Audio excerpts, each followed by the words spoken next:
দর্শক সরাসরি অনলাইনে এসে ক্ষমা চাইলেন বাংলাদেশের সর্বজনীন শ্রদ্ধেয় আলেম মুফতি আব্দুল মালেক সাহেব। কেন ক্ষমা চাইলেন, কোন বিষয়ে ক্ষমা চাইলেন, চলুন আমরা শুনে আসি।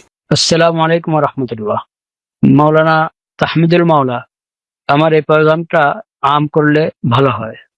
পয়গামের শিরোনাম হলো আল খাদির আলাইহিস সালাম। আলাইহিস সালাম বলাই সহি এবং ঠিক। কথাটি এই জন্য বলছি, দু একদিন আগে কোনো এক মজলিসে, শাহুলিল্লাহ রাহমাহুল্লাহ বিষয়ে কোনো এক মজলিসে আমি বলেছিলাম আলাইহিস সালাম লেখা আছে এখানে, হওয়া দরকার সাদিয়াল্লাহু আনহু। আমার ওই কথাটা সহি নয়। খাদির আলাইহিস সালাম এইভাবে বলাই সহি, কারণ খাদির আলাইহিস সালাম আল্লাহর নবী ছিলেন। ফাথুল বারীর মধ্যে 122 নম্বর হাদিসের অধীনে হাফিজ ইবনে হাজার রাহিমাহুল্লাহ এ বিষয়ে সুন্দর আলোচনা করেছেন, এবং আল ইসাবা ফি তাময়িজিস সাহাবা কিতাবও হাফিজ ইবনে হাজার রাহমাতুল্লাহ আলাইহি বাবুল খা এর আল কিসমুল আউয়াল আল খাউ বাদাহা আদ-দাদ এই শিরোনামে খাদির আলাইহিস সালামের তরজমা লিখেছেন এবং দীর্ঘ আলোচনা করেছেন, অনেক পৃষ্ঠার আলোচনা।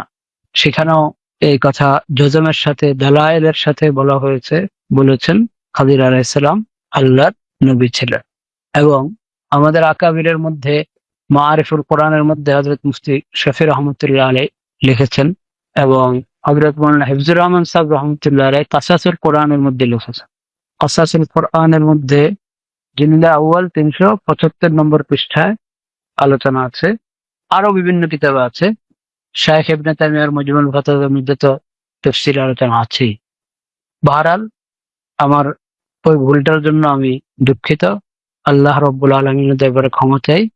যারা আমার কথা শুনেছেন তারা আমার এই ওয়াজাহাতটাও শুনে নিলে, নোট করে নিলে ভালো হবে। বিষয়টি একেবারেই জুহুল ছিল। বিষয়টা এমন না যে আমার ধারণা অন্যরকম ছিল, তা না। এই বিষয়ে আলহামদুলিল্লাহ সহিহ ইলম অনেক বছর আগে, আমার মুযাক্কিরার মধ্যে প্রায় 28-29 বছর আগে যে হাওয়ালাগুলো আমি বললাম, এগুলো সহ আরো অনেক হাওয়ালা লেখা আছে এই বিষয়ে। তো তখন কি জন্য হঠাৎ কোনো ইলতেবাস কারণে বেখেয়ালিতে এরকম কথা হয়েছে, আল্লাহ তাআলা আমাকে ক্ষমা করেন। আসসালামু আলাইকুম ওয়া রাহমাতুল্লাহ।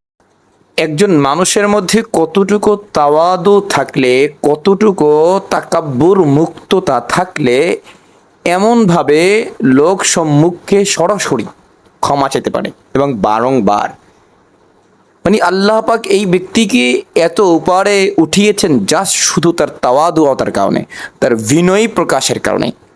যুগে যুগে যারাই বিনয় প্রকাশ করবে আল্লাহ তাদেরকেই উপরে উঠাবেন। দোয়া করি এরকম আব্দুল মালেক আল্লাহ তাআলা গড়ে গড়ে আল্লাহ জন্ম দিয়ে দেখ। আমিন।